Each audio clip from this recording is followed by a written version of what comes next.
You ever feel like you're just up against a wall? Something so big, so impossible, you have no idea how you're ever going to get past it? Well, today we're diving into this incredible story about exactly that. It's about these massive, impossible barriers and the strange, divine rhythm that brought them crashing down. I mean, really think about it. Have you ever stood in front of a problem, a barrier so huge and so solid that you honestly wondered if there was any way forward at all? A moment where you felt completely and totally powerless? Yeah, we've all been there. The truth is, every single one of us has them. These walls of fear, or walls of doubt, maybe walls of regret, or even sin. And just like some ancient fortified city, the walls in our own lives can feel absolutely impossible to break through. So, to really understand how these kinds of walls can fall, we're going to look at the story of Joshua and the Israelites. Picture this: they're standing before the city of Jericho, a place that was, by all accounts, the very definition of an insurmountable obstacle. See, Jericho's walls weren't just stone and mortar. Oh, they were massive, for sure. But they were also this powerful symbol. You could say every single brick just screamed human pride and defiance. They really represented a deep-seated opposition to God's plan, creating what seemed to be a truly impossible barrier. So how in the world do you take down a fortress like that? Well, human strategy has a pretty clear playbook, right? You bring in the siege engines, you use brute force, you launch an all-out military assault. But God's plan, well, it was something else entirely. It was completely counterintuitive. Where you'd expect force, he asked for obedience. Where you'd expect weapons, he asked for faith. And instead of the roar and chaos of battle, he commanded this strange, silent rhythm. The whole plan was built on this divine pattern, a rhythm that would play out over 7 days. And who would lead the march? 7 priests. Carrying, you guessed it, 7 trumpets. You see the pattern here, right? This repetition, this ritual, it was like a kind of divine choreography being set in motion. Okay, so for 6 straight days, the instructions were exactly the same.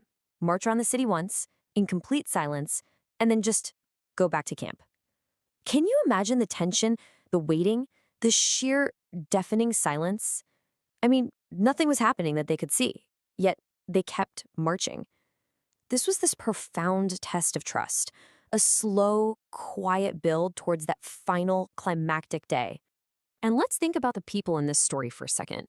You've got Joshua, right? A courageous leader, but still just a man, probably feeling the immense weight of this bizarre command. You've got the priests, ordinary guys given this extraordinary task. And then there's the Israelites, an entire nation, learning to trust God one silent, repetitive step at a time. But here's the crucial point. None of them held the power. They were all just instruments in a much larger story, with God as the true hero, orchestrating every single moment. And that brings the whole thing right back to us, doesn't it?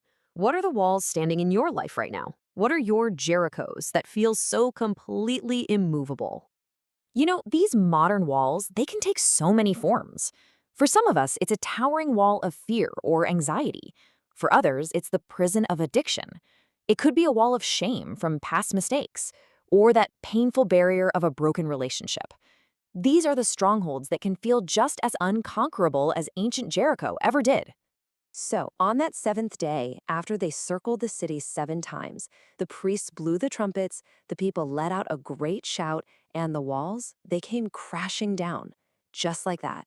The impossible barrier was gone.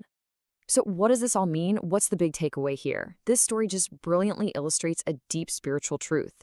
Victory over our biggest obstacles, it often doesn't come from our own strength or our own clever plans.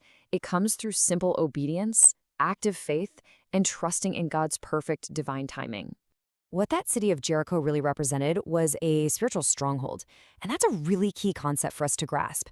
It's any barrier, whether it's built from sin or fear, or even the fear of death, that feels like it's blocking God's power and purpose from flowing freely in our lives. And this is where the story points to an even greater reality. The victory at Jericho, it's like a shadow of the ultimate victory. Jesus Christ is the one who truly conquers every spiritual stronghold: sin, death, fear. He conquered it all through his life, his death, and his resurrection. So here it is. Here is the message of hope that rings out from this ancient story. The walls that you are facing right now, the ones that feel so permanent and so unconquerable, they do not have to stay up. The very same power that brought down the walls of Jericho is available to us today. So, what does that look like for you? Well, you can think of it as an invitation to step into a new rhythm. First, to step out in faith, trusting in the invisible power of God, not your own. Second, to obey the call, to align your life with His plan, even when it feels totally counterintuitive, just like marching in silence must have. And finally, to watch the walls fall, to experience the kind of breakthrough that only He can provide. The collapse of our walls, it doesn't start with our own force. It starts with our faith. The same God who brought down Jericho is still moving today, ready to do the impossible in our lives. And so, really, the only question left is this one. Will you take that step?